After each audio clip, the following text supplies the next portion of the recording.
मैं पवन मिश्रा आपका रघुबीरा IAS academy में स्वागत करता हूं। दोस्तों, हम लोग घटना चक्र पूर्वावलोकन के जियोग्राफी की सीरीज़ देख रहे थे, जिसमें मैंने आपको बताया था कि मैं घटना चक्र पूर्वावलोकन के हर एक क्वेश्चंस को कॉन्सेप्ट, आर्टिक्स और निमोनिक्स के साथ कवर करूंगा। दोस्तों, ये जो सीरीज़ है ये बहुत ही एक इंटरेस्टिंग सीरीज़ है, जिसको वही समझ सकता है जो कई सारे अटैम्प्ट देता रहा है और सिलेक्शन से बस जस्ट चूक जाता है 2 4 5 10 क्वेश्चन से, क्योंकि लास्ट टाइम में घटना चक्र का रिवीजन हो नहीं सकता और जो घटना चक्र पॉइंटर होता है उसकी अपने साथ बहुत सारी दिक्कतें हैं। एक तो उसमें इंपॉर्टेंट क्वेश्चंस पता नहीं चल पाते, दूसरे कोई बस सिंपली उत्तर लिख देता है तो थोड़ा बहुत उसका एक्सप्लेनेशन भी नहीं होता है।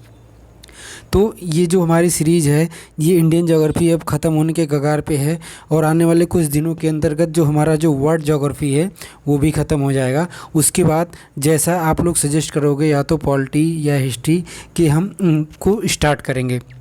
तो दोस्तों, आज की क्लास हम अपने स्टार्ट करते हैं। आज जो हमारी क्लास है वो इंडियन एग्रीकल्चर के ख़त्म होने के बाद जो मिनरल्स का टॉपिक है, मिनरल्स के ऊपर बेस्ड है।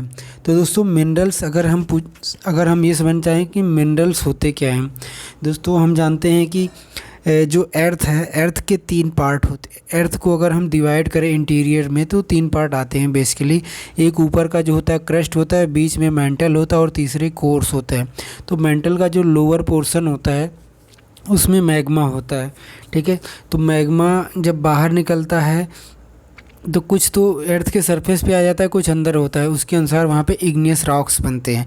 और फिर इग्नियस जो आग्नेय शैल होती हैं, यही फिर क्या करती हैं कि मेटामॉर्फिक रॉक्स में बनती हैं, फिर नदियों और वायु द्वारा उनको छोटे छोटे टुकड़ों में बहा के ले जाते हैं तो सेडिमेंट्री रॉक्स बनते हैं।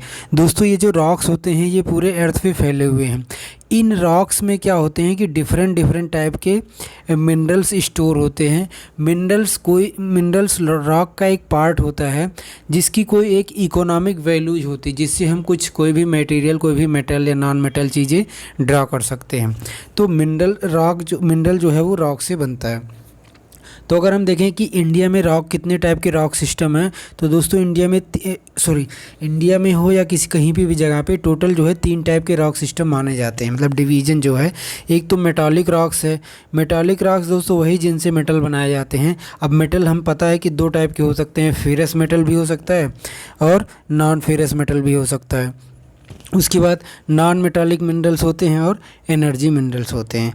अब यहाँ पे सबसे ज़्यादा इम्पोर्टेंट क्या है, इंडिया में भी कई टाइप के रॉक सिस्टम हैं। जैसे एक रॉक सिस्टम है धारवाड़ रॉक सिस्टम।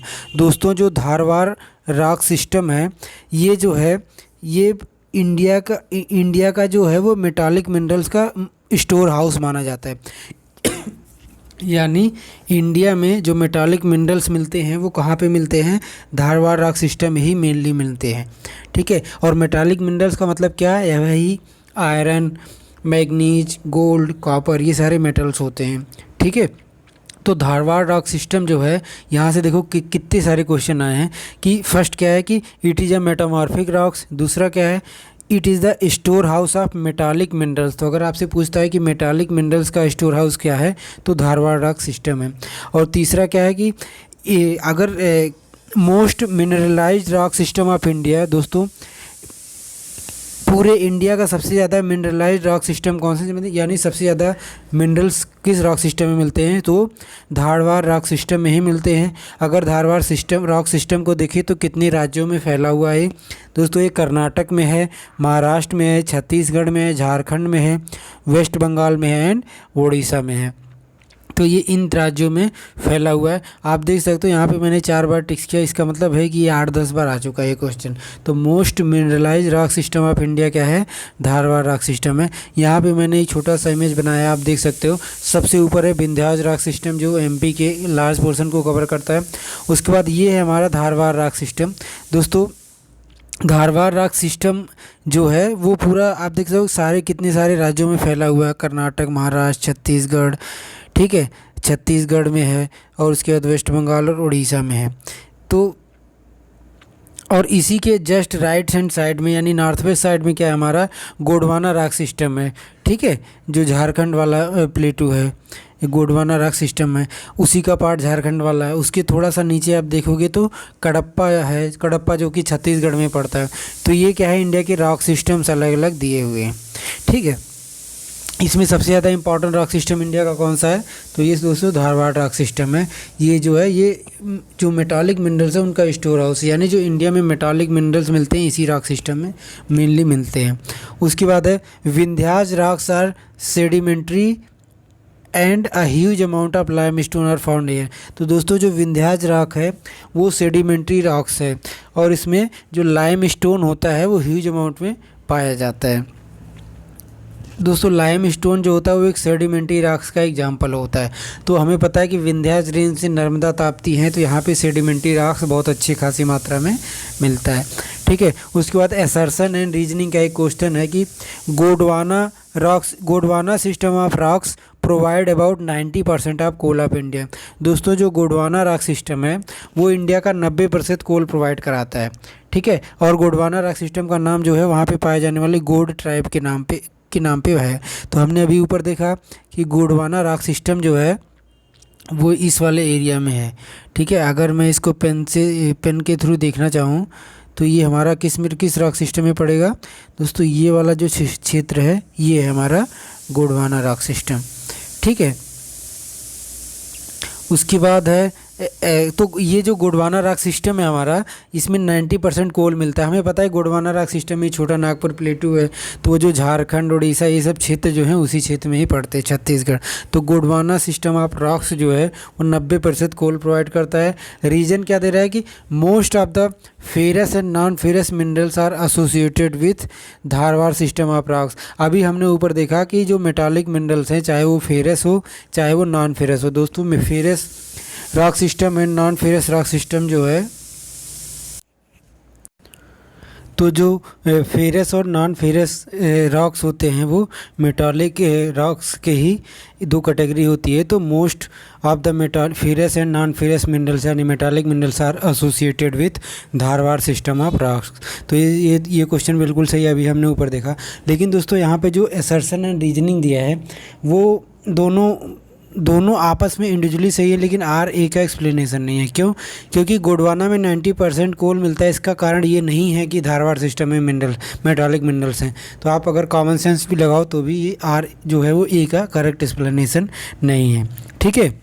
जो धारवाड़ सिस्टम ऑफ रॉक्स है इसका नाम धारवाड़ इसलिए पड़ा है क्योंकि ये पहली बार जो कर्नाटक के धारवाड़ डिस्ट्रिक्ट में प्राप्त हुआ था, तो इसीलिए इसका नाम क्या है, धारवाड़ सिस्टम ऑफ रॉक्स, ठीक है। ये एक मेटालिक रॉक्स है। उसके बाद है important coal bearing area of Gondwana. दोस्तों गोंडवाना क्षेत्र का जो कोल बेरिंग एरिया है इंपॉर्टेंट कौन कौन से है, रानीगंज है, झरिया है, बोकारो है। ये आगे भी आएगा कि ये किन किन राज्यों में फैले हुए हैं। उसके बाद क्वेश्चन है कि largest reserves of mineral resources found in.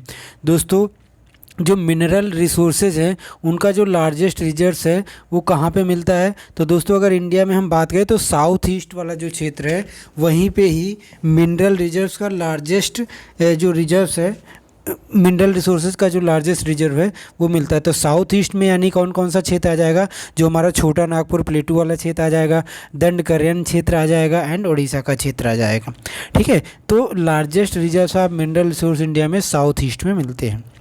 उसके बाद है most rich state in minerals in India. दोस्तों अगर मिनरल्स के मामले में सबसे ज़्यादा रिच स्टेट आपसे पूछता है तो आप हमेशा उड़ीसा को टिक करोगे, ठीक है, क्योंकि ओवरऑल मिनरल्स की बात यहाँ पे चल रही, किसी एक मिनरल की बात नहीं चली। तो most rich state in minerals Orissa है, दूसरे पे छत्तीसगढ़, तीसरे पे कर्नाटक है। उसके बाद है 4 ऑप्शन दिए हैं कि marble, manganese, silver and lead में से कौन सा नॉन मेटालिक मिनरल है। दोस्तों नॉन मेटालिक मिनरल्स का मतलब ये होता है जिसमें जो मेटल की प्रॉपर्टी नहीं होती। हम लोग फिजिक्स में पढ़ते हैं, केमिस्ट्री में पढ़ते हैं कि मेटल की प्रॉपर्टी किन मिनरल्स में होती है, जिनमें उनको फ्रिक्शन करने पे आवाज़ होता है। एक उनमें जो ब्राइटनेस यानी चमक होती है, एक उनमें हार्डनेस होती है। तो जो मार्बल होता है, आपने मार्बल देखा भी होगा जिससे ताजमहल बना हुआ है या आपके घर पे मार्बल लगा होगा, तो उसमें कोई मेटालिक प्रॉपर्टी नहीं होती, जबकि manganese, silver and lead they are metals. उसके बाद है store house of Indian minerals. तो दोस्तों छोटा नागपुर प्लेटू को इंडियन मिनरल्स का स्टोर हाउस कहा जाता है। यह अगर आपसे पूछता है कि रूरल रीजन ऑफ इंडिया क्या है? तो दोस्तों इंडिया का जो रूरल रीजन है वो छोटा नागपुर प्लेटू है। हमें पता है, आगे हम वर्ल्ड ज्योग्राफी में पढ़ेंगे कि रूरल क्षेत्र जो है जर्मनी का सबसे ज़्यादा मिनरल्स वाला क्षेत्र है। तो उसी के आधार पर रूरल ऑफ इंडिया जो है वो छोटा नागपुर प्लेटू है। अब हम स्टार्ट करते हैं अपना मेटालिक मिनरल्स को। और हमने अभी पढ़ा कि मेटालिक मिनरल्स में धारवाड़ रॉक सिस्टम जो है वही सारा मेटालिक मिनरल्स को इंडिया के रखता है। ठीक है, तो अब यहाँ से हमारा है कि four major iron ore producing regions of India. दोस्तों इंडिया के 4 जो मेजर आयरन ओर यानी लौह अयस्क उत्पादन करने वाले क्षेत्र हैं वो कौन से हैं? दोस्तों एक तो हमारा झारखंड उड़ीसा वाला क्षेत्र है जो नॉर्थ ईस्ट वाला क्षेत्र है। ठीक है, और एक सेंट्रल पार्ट है जो एमपी, छत्तीसगढ़ और महाराष्ट्र में है। उसके बाद पेनिनसुलर पार्ट में कर्नाटक में है। पेनिनसुलर में मेनली कहाँ कहाँ आता है? कर्नाटक एंड गोवा में आता है।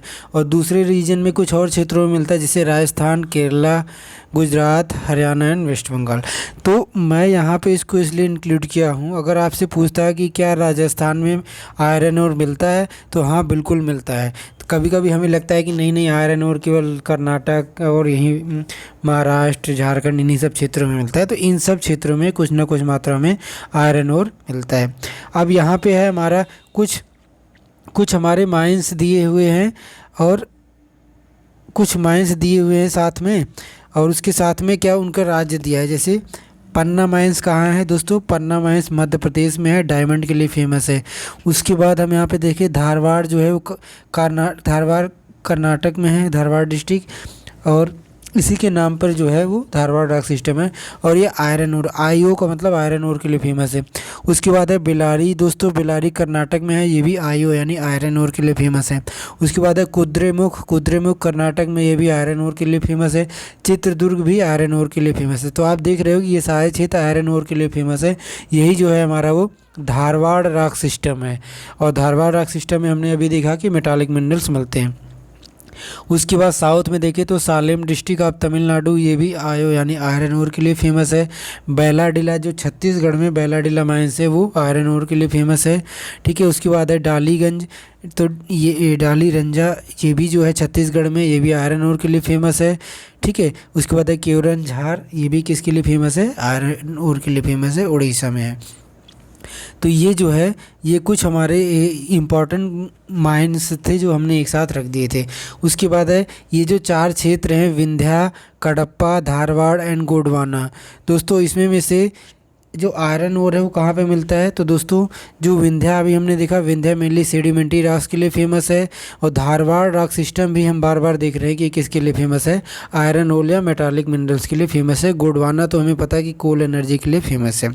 तो धारवाड़ जो है वो क्या करता है? Rich reserves of iron ore रखता है। तो अगर आपसे पूछता कि कौन सा रॉक सिस्टम जो है वो आयरन ओर का रिच रिजर्व्स रखता है, तो वो हमारा धारवाड़ है। ये क्वेश्चन देख रहे हो आप कितनी बार आ चुका है।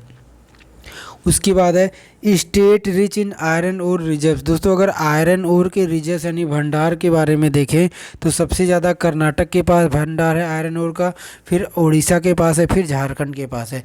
तो आयरन ओर के रिजर्व में यानी जो उसका आयरन ओर का जो भंडार है उसमें कर्नाटक सबसे ज़्यादा है, दूसरे पे उड़ीसा आता है। ठीक है, उसके बाद है कि दोस्तों जो आयरन ओर जो लौह अयस्क होता है उसके दो कैटेगरी होती है। एक तो होती है हेमेटाइट जो एक अच्छे क्वालिटी का आयरन ओर होता है, और एक होता है मैग्नेटाइट। तो हेमेटाइट के रिजर्व में अगर हेमेटाइट में देखें तो उड़ीसा नंबर 1 पे आता है, झारखंड दूसरे नंबर पे आता है, और छत्तीसगढ़ जो है वो छत्तीसगढ़ का जो बैलाडिला माइन है वो तीसरे नंबर पे आता है। लेकिन अगर हम मैग्नेटाइट आयरन ओर के बारे में बात करें तो दोस्तों मैग्नेटाइट जो है वो कर्नाटक में सबसे ज़्यादा मिलता है, आंध्र प्रदेश में दूसरे नंबर पर, राजस्थान में तीसरे। और मैंने अभी बताया कि जो हेमेटाइट की क्वालिटी होती है उसकी मैग्नेटाइट से ज़्यादा होती है, यानी इससे प्राप्त होने वाले लोहे की जो क्वालिटी होती है वो अच्छी होती है।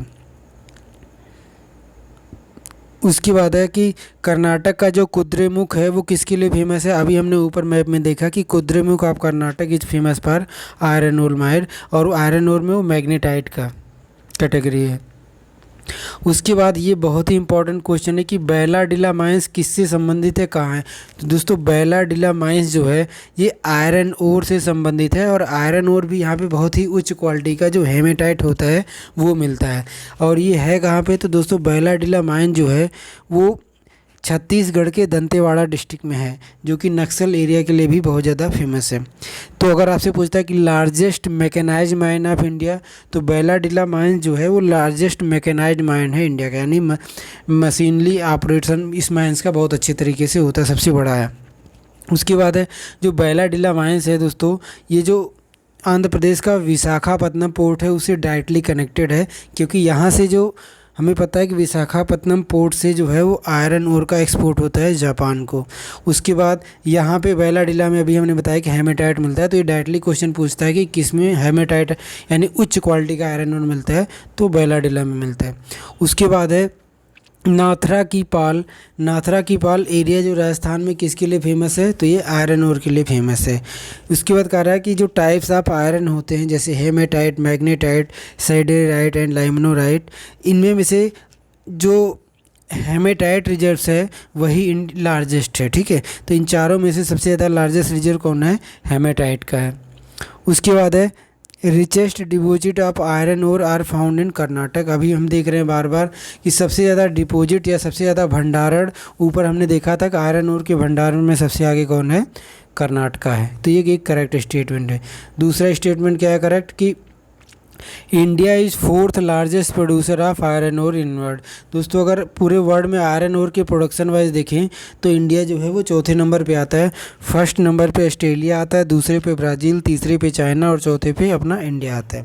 उसके बाद है Odisha is the largest producer of iron ore in India. दोस्तों हमने अभी आयरन ओर के रिजर्व यानी भंडारण के बारे में देखा, तो कर्नाटक नंबर 1 पे है, उड़ीसा दूसरे पे आता है। लेकिन अगर प्रेजेंटली जो अगर आयरन ओर के प्रोडक्शन वाइज देखें तो उड़ीसा जो है नंबर 1 पे आता है, छत्तीसगढ़ दूसरे पे और कर्नाटक तीसरे पे। तो रिजर्व वाइज जो है वो कर्नाटक सबसे ज़्यादा है आयरन ओर में, और अगर प्रोडक्शन वाइज देखता है तो उड़ीसा ज़्यादा है। तो यहाँ पे हमारा आयरन ओर मिनरल ख़त्म हो गया। अब आ गया जिंक। तो दोस्तों जिंक के प्रोडक्शन में राजस्थान की मोनोपोली है। तो Rajasthan has monopoly in production and reserve both of zinc, या चाहे जिंक का प्रोडक्शन हो चाहे जिंक का रिजर्व हो, राजस्थान ही नंबर 1 पे आता है। ठीक है, अब राजस्थान में कुछ क्षेत्र हैं जैसे जो जवार रीजन है यानी रामपुर अगूछा रीजन जो है, ये राजस्थान के भीलवाड़ा डिस्ट्रिक्ट में पड़ता है। ये जो है वो जिंक के लिए काफ़ी फेमस है। ठीक है, और हमें पता है कि जिंक का यूज हम लोग फिजिक्स में केमिस्ट्री में पढ़ते हैं। जिंक का यूज जो है वो आयरन की रस्टिंग यानी उसको आयरन जो होता है उसमें रस्ट ना लगे उसको प्रिवेंट करने के लिए उसकी कोटिंग की जाती है जिंक की। उसके बाद है सिल्वर। तो दोस्तों सिल्वर जो है, सिल्वर में भी राजस्थान जो है लार्जेस्ट प्रोड्यूसर है। तो Rajasthan is the largest producer of silver, दूसरे पे आता है कर्नाटक। और राजस्थान का जो जवाहर माइंस है वो इसी के लिए फेमस है, वो भी इसी के लिए फेमस है, सिल्वर के लिए। तो क्वेश्चन आता है आप मिसलेनियस जब हम मिनरल्स का मिसलेनियस टॉपिक पढ़ेंगे तो ये कई बार मैच करने को आएगा कि जवाहर जो क्षेत्र है किससे संबंधित है, तो सिल्वर से संबंधित है। ठीक है, सिल्वर जहाँ पे मिलता है वहाँ पे जिंक भी मिलता है। ठीक है, कॉपर भी मिलता है, तभी आपने देखा था कि जिंक जो है यहीं पे मिल रहा था। उसके बाद other minor producer of silver कौन है, झारखंड, उड़ीसा, आंध्र प्रदेश, कर्नाटक और एमपी में भी थोड़ी थोड़ी मात्रा में सिल्वर मिलता है। तो अगर ये स्टेटमेंट आता है कि इंडिया में सिल्वर केवल राजस्थान में मिलता है तो ये गलत है। राजस्थान में सबसे ज़्यादा मिलता है, लेकिन थोड़ी बहुत मात्रा में दूसरे स्टेट में भी मिलता है।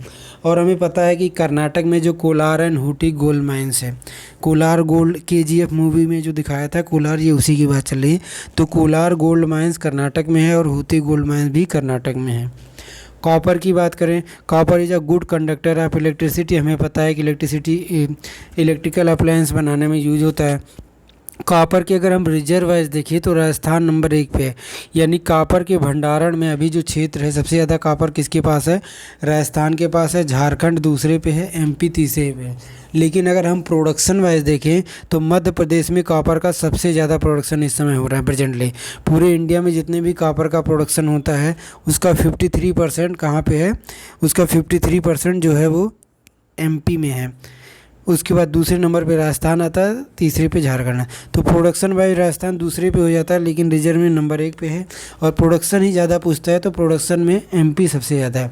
और MP में कुछ 2 माइंस के नाम हैं जो बहुत आप मैच ऑफ द फॉलोइंग में देखोगे कम से कम ये 50 बार आएगा। एक तो है मलाज खंड जो है यानी जो बालाघाट है, ये किसके लिए फेमस है? तो दोस्तों मलज खंड जो बालाघाट डिस्ट्रिक्ट का जो मलाज खंड है वो कॉपर के लिए फेमस है। और बालाघाट, अगर बालाघाट भी आता है सिंपली तो भी वो कॉपर के लिए फेमस है।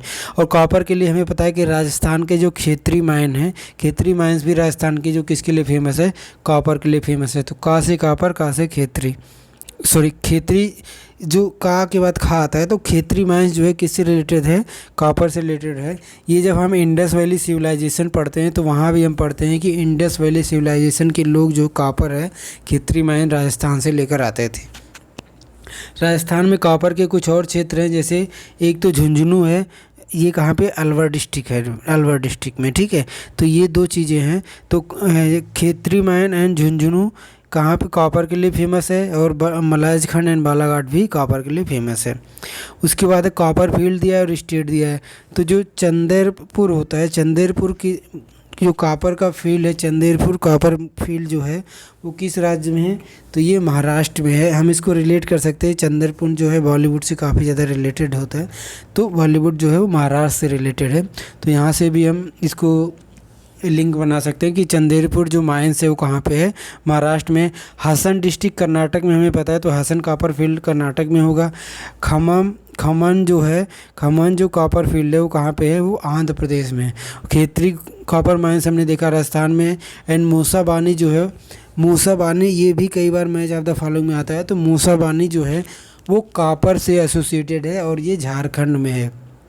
तो याद रखना हमें, मूसाबानी कहाँ पे है? झारखंड में है, ठीक है। उसके बाद है कि कॉपर रिजर्व का जो 53% राजस्थान में है। उसके बाद निकल का जो नेचुरल रिजर्व है उसका 93% उड़ीसा में है। तो आप देख रहे हो उड़ीसा में निकल की मोनोपोली है। उसके बाद टंगस्टन का जो रिजर्व है कर्नाटक में 42%। यानी these 3 states are rich in their respective field. यानी राजस्थान कॉपर के लिए, निकल के लिए उड़ीसा एंड टंगस्टन के लिए कर्नाटका। अब इंडिया में टंगस्टन और निकल बहुत कम मात्रा में होता है, लेकिन जितना भी मात्रा में होता है उसमें उड़ीसा एंड कर्नाटक सबसे ज़्यादा है। अब आ गया हमारा यहाँ पे आयरन और कॉपर ख़त्म हो गया, जिंक ख़त्म हो गया, सिल्वर ख़त्म हो गया। अब यहाँ पे आ गया एल्यूमिनियम के ओर। तो एल्यूमिनियम का ओर होता है, उसका नाम होता है बॉक्साइट। तो ए बी से रिलेट कर सकते हो। बॉक्साइट किसका ओर है? एल्यूमिनियम का ओर है।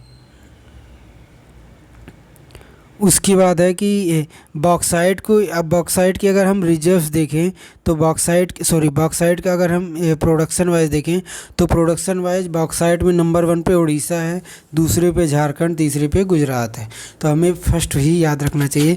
तो इसमें अच्छी बात यह है कि जो बॉक्साइट है उसका अगर हम प्रोडक्शन देखें चाहे रिजर्व देखें उसमें उड़ीसा ही नंबर 1 पे है। उड़ीसा में जो कोरापुट माइंस है, उड़ीसा का जो कोरापुट माइंस है वो किसके लिए फेमस है दोस्तों? वो बॉक्साइट के लिए फेमस है। तो क्वेश्चन दो तरीके से भी आता है, या तो पूछता है कि कोरापुट किससे संबंधित है, तो वो दोस्तों बॉक्साइट से संबंधित है। पूछता है कोरापुट माइंस है कहाँ पे, तो वो उड़ीसा में है। और काला हांडी माइंस भी कहाँ पे है? उड़ीसा में है। अब यहाँ पे इसको याद करने का एक निमोनिक था कि कोरा जनरली हम लोग ब्लैक यानी काला से रिलेट करते हैं, और जो ब्लैक पगोड़ा है वो कहाँ पे है? यानी सूर्य मंदिर जो है वो उड़ीसा में है। तो ब्लैक बी से बॉक्साइट, ब्लैक पगोड़ा उड़ीसा में है, और कोरापुट उससे हम लिंक कर सकते हैं। मे बी आप कोई दूसरा लिंक बना सकते हो। तो कोरापुट माइंस बॉक्साइट के लिए फेमस है उड़ीसा में। उसके बाद आ गया टिन। तो टिन के मामले में जो मोनोपोली है वो अपना छत्तीसगढ़ का है।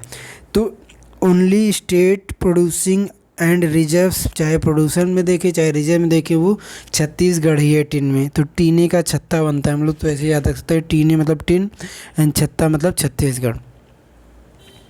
नॉन मेटालिक मिनरल्स आ गए हैं। यहाँ पे हमारे मेटालिक मिनरल्स ख़त्म हो गए। मेटालिक मिनरल्स पे हमने आयरन ओर देखा, एल्यूमिनियम देखा, जिंक देखा, सिल्वर देखा, गोल्ड देखा। अब आ गए हम नॉन मेटालिक मिनरल्स से। नॉन मेटालिक मिनरल्स का मतलब ये होता है कि जिनमें मेटल की प्रॉपर्टी नहीं आती है। जैसे सबसे नंबर 1 पे आता है हमारा माइका। तो दोस्तों माइका को हिंदी में अभ्रक कहते हैं और अभ्रक में आंध्र प्रदेश आ गया। तो आ से हम इसको लिंक कर सकते हैं, अभ्रक में आंध्र प्रदेश आ गए। Andhra Pradesh is the largest producer and largest reserves of mica. तो जब भी माइका का नाम आए इंडिया में तो आंध्र प्रदेश टिक कर देना, चाहे रिजर्व्स आए चाहे प्रोडक्शन वाइज आए। और आप देख रहे हो ये क्वेश्चन मल्टीपल टाइम पूछा गया है। तो लार्जेस्ट रिजर्व्स जो में ये लार्जेस्ट प्रोडक्शन में आंध्र प्रदेश नंबर 1 पे है। अगर टॉप 3 को देखें लार्जेस्ट रिजर्व में तो सबसे नंबर 1 पे आंध्र प्रदेश है, दूसरे पे राजस्थान है, तीसरे पे उड़ीसा है। ठीक है, उसके बाद हमारा जो कोडरमा माइंस है, ये बहुत इंपॉर्टेंट क्वेश्चन है। कोडरमा माइंस जो झारखंड में है और ये भी किसके लिए फेमस है, माइका के लिए फेमस है। इवन इस कोडरमा माइंस को कैपिटल ऑफ माइका कहा जाता है। तो इंडिया में जो माइका की राजधानी है यानी अभ्रक की राजधानी है वो कौन सा है, वो कोडरमा माइंस है झारखंड का। माइका सीट जो है दोस्तों, माइका अलग है, माइका सीट अलग है। माइका सीट के प्रोडक्शन में इंडिया की जो है वो मोनोपोली है। Mica sheet generally metamorphic rock के जो वीन्स, जो छोटे छोटे छिद्र होते हैं, दीवारें होती हैं, उसमें के बीच में पाया जाता है। ठीक है, तो लार्जेस्ट माइका बेल्ट या लार्जेस्ट माइका सीट जो है कहाँ पे मिलता है, ये मिलता है हजारीबाग, गया, मुंगेर एंड कोडरमा में मिलता है।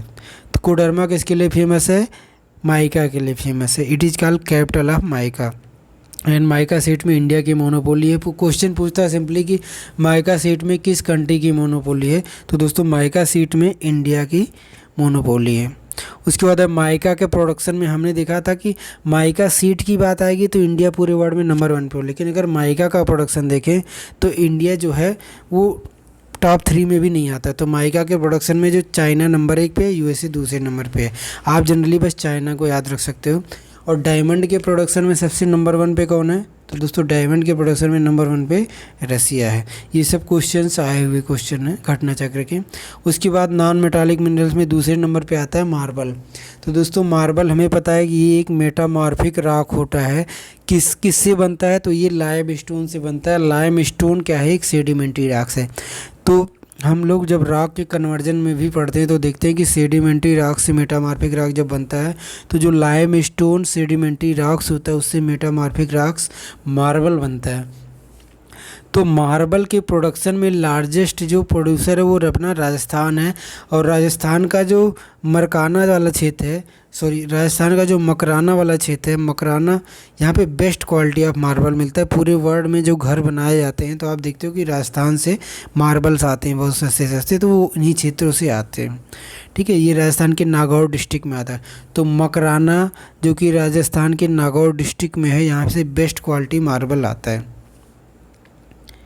ठीक है, और हमने ये देख ही लिया कि मार्बल जो है मेटामॉर्फिक रॉक है लाइमस्टोन का, यानी ये क्या है, लाइमस्टोन का रिक्रिस्टलाइजेशन होता है।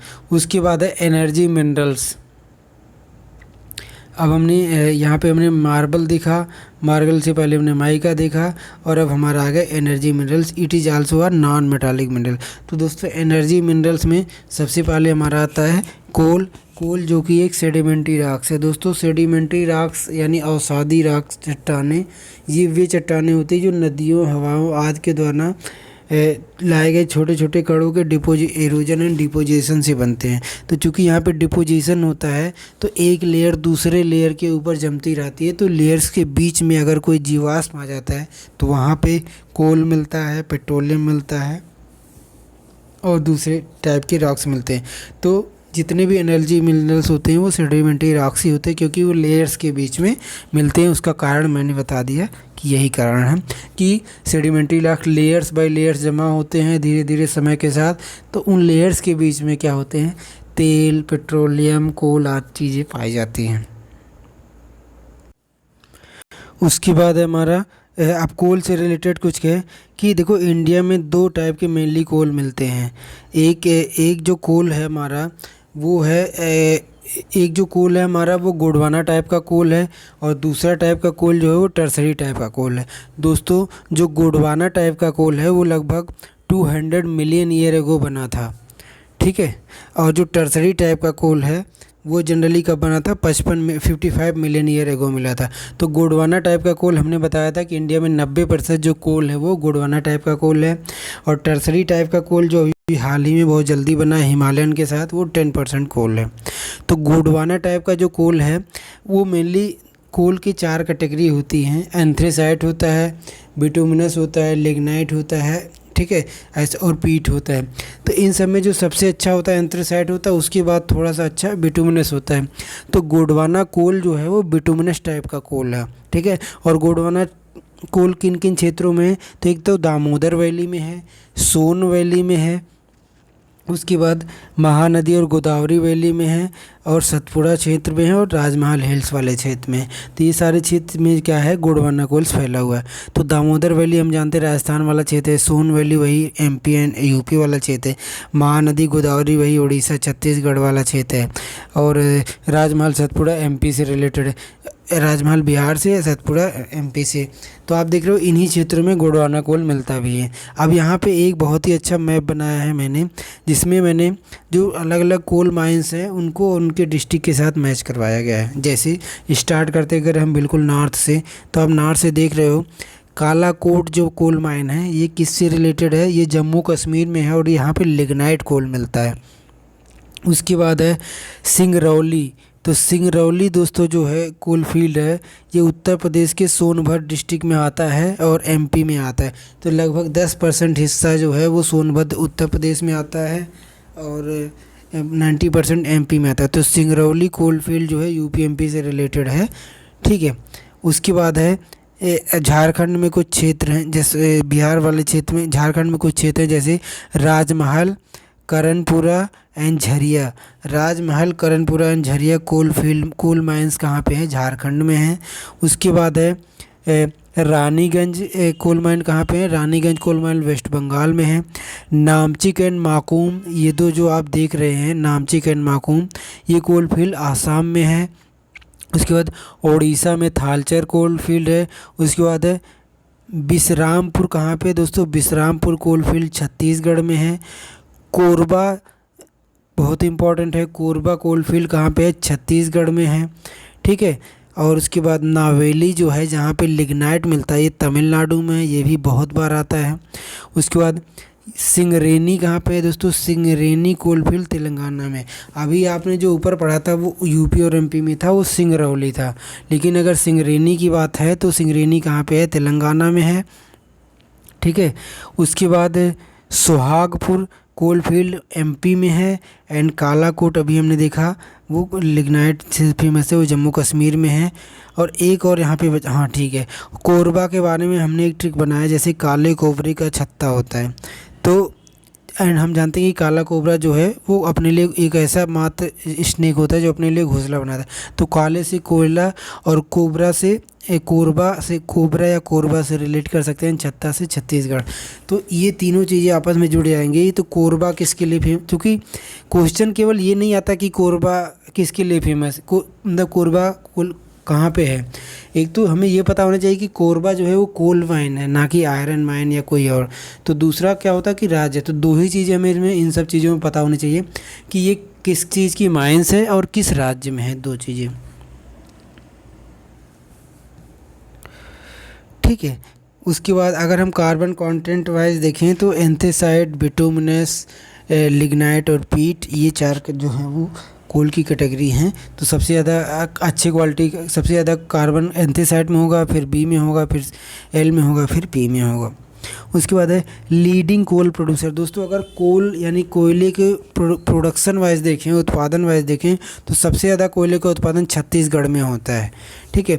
तो छत्तीसगढ़ नंबर 1 पे, ये क्वेश्चन आगे भी अभी आएगा इसलिए यहाँ पे छूटा है। उसके बाद अगला क्वेश्चन क्या है कि which rock system in India is the main source of coal deposit. दोस्तों इंडिया में जितने भी रॉक सिस्टम है, हमने फर्स्ट चैप्टर में ही देखा, उसमें जो गोंडवाना वाला जो रॉक सिस्टम है वो इंडिया का मेनली कोल डिपॉजिट का सोर्स है। मैंने बताया कि गोंडवाना क्षेत्र में लगभग 90% कोल मिलता है और ये बिटुमिनस टाइप का होता है। तो Gondwana provide 90% coal of India, most important rock system, इसीलिए इसको गोंडवाना रॉक सिस्टम को मोस्ट इम्पॉर्टेंट रॉक सिस्टम कहा जाता है। और ये है कहाँ पे दोस्तों, ये जो हमारा जो पेनिनसुलर या जो प्रायद्वीप का क्षेत्र है उसके सेंट्रल एंड ईस्टर्न पार्ट में हमने मैप में भी देखा था इसको। उसके बाद इंडियन कोल की क्या क्या करेक्टरिस्टिक होती है, मतलब भारतीय कोल की क्या विशेषताएं हैं।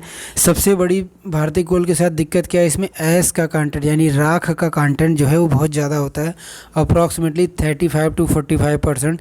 तो ऐसे कोल बहुत ज़्यादा अच्छे माने नहीं जाते अगर हमें मेटलर्जिकल पर्पज़ के लिए देखें, यानी अगर हमें धातु ये जो आयरन ओर के साथ जो कोयला यूज होता है, जो मेटल्स बनाए जाते हैं, इसके उत्पादन के लिए हमें एक ऐसा कोल चाहिए होता है जिसमें कोकिंग कोल जिसको कहते हैं, कोकिंग कोल या मेटलर्जिकल कोल कहते हैं, उसमें ऐश की क्वांटिटी बहुत कम होनी चाहिए। इसीलिए इंडियन के कोल जो है वो मेटलर्जिकल पर्पज़ के लिए अच्छे नहीं हैं और इंडिया जो है इंपोर्ट करता है कोल का। सोचो कोल का इतना बड़ा उत्पादक और भंडार होने के बाद भी इंडिया को कोल को इंपोर्ट क्यों करना पड़ता है, तो उसका कारण यह है कि इंडिया के कोल में हाई ऐश कंटेंट है, यानी ये कोकिंग कोल नहीं है। तो एक तो हाई ऐश कंटेंट होगा, दूसरा क्या है लो सल्फर कंटेंट। इंडियन कोल में सल्फर की कम मात्रा पाई जाती है। तीसरा इसकी विशेषता क्या है कि इंडियन जो कोल है उसमें उसका जो ऐश फ्यूजन टेम्परेचर है, यानी जो राख को फ्यूज करने की जो टेम्परेचर है वो बहुत ज़्यादा हाई है। ऐश फ्यूजन टेम्परेचर का मतलब ये होता है कि कोई भी चीज़ को जलकर राख बनाने का जो टेम्परेचर है वो बहुत ज़्यादा हाई है। तो कोयला जो है बहुत ज़्यादा टाइम ले लेता है और अच्छी क्वालिटी का नहीं होता, एनर्जी नहीं दे पाता। इसीलिए इंडियन जो कोल है वो मेटल के प्रोडक्शन में यूज नहीं होते। उसकी बात है कि descending order of coal production. दोस्तों अभी ऊपर हमने देखा था कि कोल के प्रोडक्शन में सबसे नंबर 1 पे छत्तीसगढ़ है। Chhattisgarh is the largest producer of coal, ये करंट डेटा मैं आपको बिल्कुल बता रहा हूँ। दूसरे नंबर पे प्रोडक्शन में उड़ीसा आता है, तीसरे पे झारखंड आता है। 3 ही अगर आपको याद है तो आपके काम चल जाएंगे। तो छत्तीसगढ़ जो है वो लार्जेस्ट प्रोड्यूसर है ऑफ कोल का, उड़ीसा दूसरे नंबर पर आता है। लेकिन अगर हम कोल रिजर्व वाइज देखें तो दोस्तों झारखंड जो है कोल के रिजर्व में नंबर 1 पे है, उड़ीसा कोल के रिजर्व पे दूसरे नंबर पे है और छत्तीसगढ़ तीसरे नंबर पे। तो आप देख रहे होंगे कि बिल्कुल ऊपर वाला जो हमने देखा था प्रोडक्शन वो रिवर्स हो गया। प्रोडक्शन में छत्तीसगढ़ 1 पे, उड़ीसा दूसरे पे, झारखंड तीसरे पे है। लेकिन अगर हम रिजर्व वाइज देखें तो झारखंड नंबर 1 पे है, उड़ीसा दोनों जगह दूसरे नंबर पे है और छत्तीसगढ़ जो है वो तीसरे नंबर पे है। टॉप 3 ही याद रखो। झारखंड और उड़ीसा को अगर हम मिला दें तो इंडिया के 50% कोल रिजर्व्स यहीं दोनों जगह स्टोर है। उत्तर प्रदेश में कोल डिपॉजिट कहाँ पे मिलता है, अभी हमने देखा कि सिंगरौली वाले क्षेत्र में मिलता है जो कि सोनभद्र डिस्ट्रिक्ट में पड़ता है। उसके बाद है ग्रोथ ऑफ छोटा नागपुर इंडस्ट्रियल रीजन किस पे आधारित है, तो दोस्तों छोटा नागपुर क्षेत्र जो है वो कोयले के लिए फेमस है। तो कोल के ही द्वारा छोटा नागपुर प्लेटू का जो है वो ग्रोथ हुआ है। उसके बाद है झारखंड का जो टोटल कोल प्रोडक्शन में शेयर कितना है, तो दोस्तों 10% पूरे देश का जो कोयला है वो झारखंड से ही पैदा होता है। नामचिक नामफूक कोल फील्ड कहाँ पे है, तो दोस्तों नामचिक नामफूक कोल फील्ड जो है वो अरुणाचल प्रदेश में है। ये उत्तर प्रदेश PCS प्रीलिम्स में आ चुका है क्वेश्चन, ठीक है। और कोरबा कहाँ पे है, हमने अभी देखा था कि कोरबा कोयले के लिए फेमस है, छत्तीसगढ़ में। उसके बाद यहाँ पे कोल प्रोड्यूसिंग एरिया दिया है और कोल फील्ड दिया है, जैसे दामोदर वैली। तो दामोदर रिवर वैली जो है वहाँ पे जो बराकर कोल फील्ड है, वहाँ पे कौन से कोल फील्ड हैं, तो वहाँ पे एक तो बराकर कोल फील्ड है, बराकर क्षेत्र में जो है रानीगंज कोल फील्ड है, ये वेस्ट बंगाल में पड़ता है। और करणपुरा है जो कि झारखंड में। तो दामोदर वैली जो कि झारखंड और वेस्ट बंगाल से होकर बहती है, वो उसमें जो है वो 2 कोल फील्ड हैं, एक तो रानीगंज जो कि बराकर वाले क्षेत्र में है और दूसरा क्या है करणपुरा जो कि झारखंड में है। तो ये 2 इम्पॉर्टेंट है। सोन रिवर वैली जो है वहाँ पे जो कोल फील्ड है कौन कौन सी, उमरिया है जो कि MP में है और सिंगरौली अभी MP और UP में हमने देखा। उसके बाद है जो गोदावरी वैली, यहाँ पे थोड़ा सा मिसप्रिंटिंग सा हो गया है, गोदावरी यहाँ पे लिखा है, तो गोदावरी वैली में जो है वो क्या है, तो दोस्तों गोदावरी वैली में सिंगरेनी वाला क्षेत्र है, हमने देखा था अभी। सिंगरेनी कोल फील्ड कहाँ पे है, तेलंगाना में है। उसके बाद हमारा कुछ कोल फील्ड और स्टेट सेम टाइप का क्वेश्चन है। जैसे राजमहल कोल फील्ड कहाँ पे है, तो राजमहल कोल फील्ड झारखंड में है। सोहाग फिर कोल फील्ड कहाँ पे है दोस्तों, सोहागपुर कोल फील्ड एमपी में है। सोहाग या सिंदूर के लिए हम लोग जनरली मांग यानी मध्य में यूज करते हैं, तो मध्य प्रदेश, तो सोहागपुर मध्य प्रदेश में है। विश्रामपुर कोल फील्ड अभी हमने देखा कि छत्तीसगढ़ में है। उसके बाद रानीगंज जो कोल फील्ड है वेस्ट बंगाल में है, अभी हमने देखा। वेस्ट बंगाल हम कहते हैं ना कि जो दीदी यानी जो ममता बनर्जी जी हैं वो रानी हैं वेस्ट बंगाल के, तो रानीगंज कहाँ पे, वेस्ट बंगाल में। झरिया जैसे झरिया जैसे झारखंड में है। उसके बाद जो छोटा नागपुर प्लेटू है उसका कोल के प्रोडक्शन में कितना योगदान है, तो दोस्तों छोटा नागपुर प्लेटू का कोल के प्रोडक्शन में 65% योगदान है। उसके बाद है झरिया, रानीगंज, कोरबा एंड सिंगरौली में सबसे ज़्यादा कोल रिजर्व कहाँ पे है, तो दोस्तों सबसे ज़्यादा कोल रिजर्व इसमें में से रानीगंज में है। इन चारों में से सबसे ज़्यादा कोल रिजर्व कहाँ पे है। कोल रिजर्व का मतलब होता है कि कोल का भंडारण कहाँ पे, अभी जो जिसको हमने अभी एक्सप्लॉयट नहीं किया, मतलब जिस क्षेत्र को अभी हमने कोल के लिए यूज नहीं किया है पूरा अच्छे तरीके से, तो इन चारों में रानीगंज में है। उसके बाद है जो जमशेदपुर है किसके लिए फेमस है दोस्तों, जमशेदपुर जो है हम जानते हैं Jamshedpur Tata, Jamshedpur iron and steel के लिए फेमस है। एंड लोहारदगा किसके लिए फेमस है, बॉक्साइट के लिए फेमस है। उसके बाद हमारे पास एक बहुत ही इंपॉर्टेंट क्वेश्चन है कि एसर्शन में बोल रहा है कि lignite is a inferior variety of coal. Lignite जो होता है कोल की इन्फीरियर वैरायटी होता है, ये मैंने आपको पहले बताया। इन्फीरियर का मतलब क्या होता है कि कार्बन का कंटेंट बहुत कम होता है, तो जो हमारा लिग्नाइट होता है उसमें 35 से 40% ही कार्बन होता है, बाकी शेष चीज़ें बेकार की होती हैं। और हमें पता है कि जिसमें जितना कार्बन होगा वो उतना अच्छा क्वालिटी का कोल होगा। जैसे एंथ्रेसाइट सबसे अच्छी क्वालिटी का कोल है क्योंकि वहाँ पर 90% से ज़्यादा कार्बन कंटेंट होता है, तो ए बिल्कुल सही है। आर क्या कर रहा है कि Tamil Nadu is eight top in both production and reserve of lignite. मैंने अभी बताया कि तमिलनाडु में जो नेयावेली क्षेत्र है, ऊपर मैंने मैप में दिखाया था, फिर से दिखा देता हूँ, ये वाला क्षेत्र नेयावेली तमिलनाडु लिग्नाइट के लिए फेमस है। तो मैंने अभी बताया था कि जो तमिलनाडु जो है वो लिग्नाइट कोल के प्रोडक्शन में भी और रिजर्व में भी क्या है, नंबर 1 पे। जो नेयावेली कोल फील्ड है वहीं से सारे लिग्नाइट आता है इंडिया का लगभग 80%, तो ये भी बिल्कुल सही है। तो दोनों सही है, लेकिन आर ए का कारण नहीं है क्योंकि लिग्नाइट में कम क्वालिटी का कोल्ट है। कॉमन सेंस लगाइए, अगर लिग्नाइट में जो है वो इन्फीरियर क्वालिटी का कोल है तो इसका कारण ये थोड़ी ना है कि जो कि लिग्नाइट जो है तमिलनाडु में मिलता है इसलिए, ठीक है। तो दोनों करेक्ट है, लेकिन आर इस ए का करेक्ट एक्सप्लेनेशन नहीं है। उसके बाद है नेयावेली जो कोल फील्ड है लार्जेस्ट लिग्नाइट कोल फील्ड है इंडिया में, मैंने भी बताया। उसके बाद लिग्नाइट जो कि ब्राउन कोल कहते हैं, जो कि इसमें काला इसलिए नहीं होता क्योंकि कार्बन बहुत कम होता है। तो मेजर रिजर्व ऑफ लिग्नाइट सबसे ज़्यादा तो तमिलनाडु में, मैं बार बार बता रहा हूँ, ये जो नेयावेली कोल फील्ड है उसी में सब कुछ मिलता है लिग्नाइट का। तो major reserve of lignite number 1 पे तमिलनाडु है, फिर गुजरात है, फिर राजस्थान है, फिर पौंडचेरी है, फिर वेस्ट बंगाल है। Jharkhand does not have lignite है दोस्तों। झारखंड में ज़्यादातर बिटुमिनस कोल्ड है। हमने देखा था कि जो गोंडवाना कोल्ड है वो झारखंड में है और गोंडवाना बिटुमिनस टाइप का है, तो झारखंड में लिग्नाइट नहीं है। उसके बाद है एसर्शन एंड रीजनिंग का क्वेश्चन है कि inter state movement of coal is done by inter state traffic of railway. तो विभिन्न राज्यों के बीच कोयले का जो मूवमेंट होता है वो रेलवे के इंटर स्टेट ट्रैफिक के द्वारा होता है, बिल्कुल सही है। रेलवे द्वारा ही कोयले की ढुलाई की जाती है। उसके बाद है Bengal Jharkhand coal field are major source of coal supply to north west state. दोस्तों जो इंडिया का नॉर्थ वेस्ट स्टेट है, पंजाब, हरियाणा और उसके ऊपर के जितने भी स्टेट हैं, यहाँ पे कोयला तो मिलता नहीं है, उत्तर प्रदेश भी। तो इन सब क्षेत्रों में जो कोयला आता है वो कहाँ से आता है, वो बंगाल झारखंड वाले कोल फील्ड से आता है। और ये आता कैसे है दोस्तों, ये जो है वो इंटर स्टेट रेलवे के थ्रू ही आता है। तो ए और आर दोनों सही हैं और आर ही ए का करेक्ट एक्सप्लेनेशन है। उसके बाद एक क्वेश्चन यूपीपीसीएस में आया हुआ कि कोल फील्ड और स्टेट दिया है। जैसे अभी हमने देखा था कि करनपुरा कोल फील्ड कहाँ पे दोस्तों, करनपुरा कोल फील्ड झारखंड में है। कोरबा जो है वो छत्तीसगढ़ में है, काले कोबरे का छत्ता है। उसके बाद नेयावेली तमिलनाडु में है। उसके बाद है रंजीत वैली कोल फील्ड कहाँ पे है? ये सिक्किम में दोस्तों। रंजीत रिवर जो है तीस्ता रिवर की एक सहायक नदी है, तो उसी के वैली में जो कोल फील्ड है ऑब्वियस है वो सिक्किम में ही होगा, क्योंकि तीस्ता सिक्किम से ही निकलती है। उसके बाद है तंदूर तंदूर कोल फील्ड कहाँ पे दोस्तों? तंदूर कोल फील्ड तेलंगाना में है, टीटी से मैच कर सकते हैं। उसके बाद है वरोरा वरोरा कोल फील्ड कहाँ पे है? वरोरा कोल फील्ड महाराष्ट्र में है। वरोरा साउंड्स लाइक वडोदरा, और वडोदरा महाराष्ट्र में।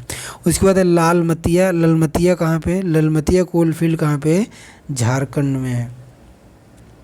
झिलमिल कोल फील्ड कहाँ पे है? झिलमिल कोल फील्ड छत्तीसगढ़ में है। रामपुर रामपुर हिमगिरी कोल फील्ड उड़ीसा में है। माकूम हमने देखा था और असम में है। गिरिडीह जो है कोल फील्ड झारखंड में है। एंड नामचिक भी हमने देखा था अरुणाचल प्रदेश में, नामचिक। ठीक है। उसके बाद यहाँ पे वही क्वेश्चन है जो मैं आपको समझा रहा था कि despite having largest reserve of coal why India imports millions of tons of coal. कह रहा है कि यद्यपि इंडिया में इतने सारे कोल का भंडारण है, रिजर्व है, जिसको हम यूज नहीं कर पा रहे हैं, उसको यूज करने के बजाय इंडिया कोल का इंपोर्ट क्यों करता है? तो उसका कारण यही है कि जो स्टील कंपनीज हैं उनको कोकिंग कोल चाहिए। कोकिंग कोल मतलब क्या है? वही जिसमें ऐश की कंटेंट कम होता है। ठीक है, विच है, तो steel companies need coking coal which has to be imported as India lacks it. क्योंकि इंडिया के पास कोकिंग कोल नहीं है, इंडिया के पास कोई भी कोकिंग कोल नहीं है, तो इसीलिए स्टील कंपनी को कोकिंग कोल ही चाहिए, इसलिए इंडिया को इंपोर्ट करना पड़ता है। उसके बाद दूसरा कारण क्या है कि most thermal power plant of India are coal based and lack sufficient supply. दोस्तों इंडिया में जो 70% बिजली है वो कोयला जला के ही बनाई जाती है, तो कोयले की डिमांड हमेशा बनी रहती है, तो इसलिए कभी कभी इंपोर्ट भी कर लिया जाता है, क्योंकि इतना ज़्यादा एक्सट्रैक्शन इंडिया करता नहीं है। तो ठीक है, तो ये दो कारण हैं कि इंडिया में कोल रिजर्व होने के बाद भी हम अपना ना यूज करके बाहर से इंपोर्ट कर रहे हैं। उसके बाद कुछ करेक्ट स्टेटमेंट है, जैसे कोल बेड मेथेन में कितना परसेंट मेथेन होता है? 90% कोल बेड मेथेन में मेथेन होता है। जो सेल गैस होता है, सेल गैस में 86% मेथेन होता है, 4% एथेन होता है। ठीक है, और बाकी सब में प्रोपेन एंड ब्यूटेन होता है। उसके बाद है सेल गैस से related, shale gas sedimentary rock से मिलता है। दोस्तों मैंने बताया कि जितने भी एनर्जी सोर्स होते हैं सब सेल गैस, सब सेडिमेंट्री रॉक्स में ही मिलते हैं, लेयर्स के बीच में। उसके बाद सेल गैस का जो डिपॉजिट इंडिया में कहाँ है? तो दोस्तों सेल गैस का डिपॉजिट इंडिया में इंडो गंगेटिक प्लेन में है, आसाम में है, गुजरात में है, राजस्थान में है, एंड कुछ कोस्टल रीजन में है। क्योंकि सेल गैस वहीं बालुओं के बीच में मिलता है ना, तो जहाँ पे भी डेल्टा वाला क्षेत्र होगा या नदी का क्षेत्र होगा। उसके बाद इंडिया के कोल इंडस्ट्री की प्रॉब्लम क्या है? तो दोस्तों इंडिया के कोल इंडस्ट्री की प्रॉब्लम क्या है? ये मेंस में भी क्वेश्चन आ चुका है यूपीएससी में। तो पुअर क्वालिटी का कोल है इंडिया में। मैंने अभी बताया कि इंडिया में जो कोकिंग कोल की कमी है, ज़्यादातर बिटुमिनस हैं। ठीक है, बिटुमिनस हैं, जबकि एंथ्रेसाइट जो अच्छे क्वालिटी का कोल होता है। तो इंडियन की कोल इंडस्ट्री की प्रॉब्लम क्या है? पहले तो पुअर क्वालिटी का कोल है। उसके बाद मूवमेंट्स में प्रॉब्लम है, यानी कोयले को एक रास्ते से दूसरे स्थान में ले जाने में प्रॉब्लम है, कई बहुत ज़्यादा ट्रांसपोर्टेशन चार्ज लगता है। उसके बाद क्या है, दूसरी कमी क्या है? लो यूटिलाइजेशन कैपेसिटी ऑफ वाशरेज। दोस्तों इंडिया में जो कोल को वाश करने हैं उसकी यूटिलाइजेशन कैपेसिटी जो है बहुत ज़्यादा कम है। उसके बाद तीसरी प्रॉब्लम क्या है कि कोकिंग कोल के इंपोर्ट पे इंडिया को डिपेंड रहना पड़ता है। चौथा क्या है? एडमिनिस्ट्रेटिव प्राइसेस है, यानी सरकार कोयले के दाम को नियंत्रित करती है। उसके बाद यूपीपीसीएस का एक क्वेश्चन है कि maximum coal use in energy production. दोस्तों मैंने अभी बताया कि 70% इलेक्ट्रिसिटी जो है वो कोयले से बनती है। तो अगर आपसे पूछता है कि कोयले का सबसे ज़्यादा यूज कहाँ पे होता है, तो इलेक्ट्रिसिटी बनाने में, यानी एनर्जी प्रोडक्शन में। उसके बाद करेक्ट स्टेटमेंट दिया है कि total reserves of great coal in India is 319 billion ton. दोस्तों इंडिया में जो कोल का कितना रिजर्व है, अगर एस्टिमेट जो किया गया वो लगभग 319 बिलियन टन रिजर्व इंडिया के पास कोल है, यानी इतना भंडार, कोयले का भंडार है इंडिया के पास। 319 बिलियन टन कोयले का भंडार है इंडिया के पास।